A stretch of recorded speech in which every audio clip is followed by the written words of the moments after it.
Anthem, Anthem, Anthem. The second demo was basically where the first one left off. There's still crashing from the time to time. There was still loading screen issues. There's rubber banding. Now, granted, this is still just a demo, but it does worry me that they spent zero time trying to fix the open demo. So we're going to stay optimistic, and we're going to say that the reason that the second demo wasn't really fixed from the first one is because they spent all of that time working on the actual build. That's what we're gonna say. We're gonna stay optimistic and we're gonna hope. That being said, here are some things that I think definitely need attention. So before we get into properly bashing the game for all of its misdeeds, I want to start off with something positive. And that positive thing actually happened to me during my free play experience. Now, I crashed a bunch and I was a little worried, but it turns out that they have a solid retention of item system in place. So as I mentioned earlier, I crashed a lot. I did the open world, the free play, and I collected quite a few things. I got 3 rare drops, 4 common drops, and 4 uncommon drops. And I was curious, if I crash, do I actually keep all the loot that I got? Because that's going to make a big difference in feeling super salty because I don't have any of the stuff that I just farmed for the past hour. Or does the game actually save it to you or bind it to you so that way when you come back in, everything's fine? And it turns out if you crash, DC, something happens to you, when you come back in, that loot is still tethered to you. So once you end that expedition, you will receive those rewards. And I think that is a phenomenal thing to have in the game. Because otherwise, you're just going to be stuck there doing the same thing over and over. And so your internet goes out for some reason. You're just screwed out of that loot. And that would be awful. But it seems like they've got that under control. Alright, next we're going to talk about flying. And if you've watched any of my other videos on this, I hate flying in this game. I've gotten used to flying. I've kind of navigated my own way of stop flying, turn, fly again, stop, turn, fly again. And it makes it tolerable. It makes it so you can actually do it. But the thing I want to talk about and the thing I want to seriously stress is swimming in this game. Swimming in this game feels awful. There's no other way to describe it. It is a literal nightmare. Sometimes I set up my camera so when I dropped into the water, I'd be facing where I want to go. But it reset my camera, so I had to re-navigate how to swim. Like, the best example to describe how this game feels underwater is go pick up a Nintendo 64, buy Superman 64, and just play any part of that game. That is literally how flying underwater works, or swimming, or whatever you want to call it. It is awful. This is 2019 and we're playing Superman 64 for some unknown reason. Fix the system. I don't need hyperrealism in a game where I'm on a mystery planet in a mech shooting monsters, okay? Just fix the flight, please. Next on the chopping block, we have communications.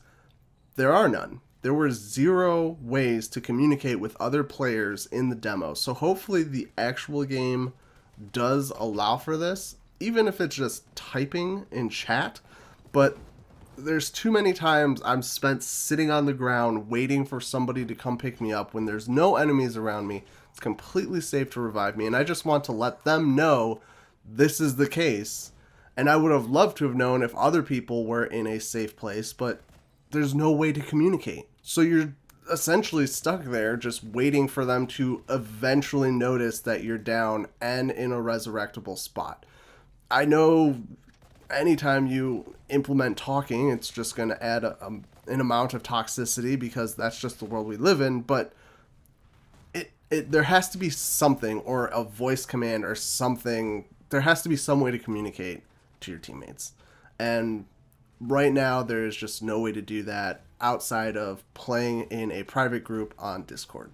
Here are a bunch of little things that aren't really necessary to the longevity of the game, but it would be super nice if they did fix them. One, hit scan registers are off. And this could be for any number of reasons. I mean, it could be just latency. It could be the game just didn't accept that my item was where it was. I mean, there's tons of things, and I honestly don't know what it could be. But if a hit marker pops up saying I do 400 damage, and then no damage is done to the mob, I don't know how I'm supposed to interpret that data. So if that could get addressed, that would be super, super helpful. Just because the whole point of this game is knowing how much damage you're doing, so you can plan what weapons you're going to use. Are these weapons good? Are these weapons bad? So as long as it gets addressed a little bit and touched up to make it more accurate, then I have no problems. Kind of going in line with the hit registration, sometimes the math in this game doesn't really make a lot of sense. For instance, I'm shooting this egg with grenades doing 400 and some amount of damage, and then I bring out my minigun, which does 60 damage a bullet. However, it shreds it, whereas my grenades do essentially no damage to it at all. I'm curious as to why that is. Maybe it has to deal with like a particular damage type resistance or something like that, but it seems like there's something a little off with this. So I'd like to see this clarified at the very least. Next up is like a super small quality of life improvement, but when you fire grenades, they essentially disappear into the ground, and not like, oh, they're in the grass or something. They literally just go into the ground, and you have no idea where they are. You just have to guess. And one of the grenade launchers that you use, you actually get to detonate it. So you choose when it explodes. However, if you can't line up your shot, the grenade won't explode because you have to have your cursor over it. And I'm totally fine with that, but I need to know where my grenade is. Now, you don't have to blow up your first grenade in order to detonate a second grenade, but it is nice to know that maybe my grenade's in a place where a mob's walking up to and I can wait a second to destroy it. So again, this is one particular weapon that I just think is a little too clunky for especially how little damage it does. So I'd like to see it get kind of overhauled, and at least this one small change, just knowing where my grenades on the ground are, would be a huge improvement. Alright, let's talk about the grind. The grind that Anthem is going to provide all of us so we never have to leave our computer screens ever again. If it's anything based off of the demo, there's not going to really be any. Now, I know they said they're scaling things in different ways because it's a demo, they want you to try things, but if you legitimately only need a few hours to get from 10 to 15 in the final product, that is almost a joke. Like, I know endgame is where the game is at, but all I can think back to is vanilla World of Warcraft. Leveling in that game took so fucking long. It was actually ridiculous, but it's one of the most memorable things I have in video game history. Like, it took so long, there were so many twists and turns and ups and downs. It was worth the wait to get to 60, which then unlocked the second part of the game.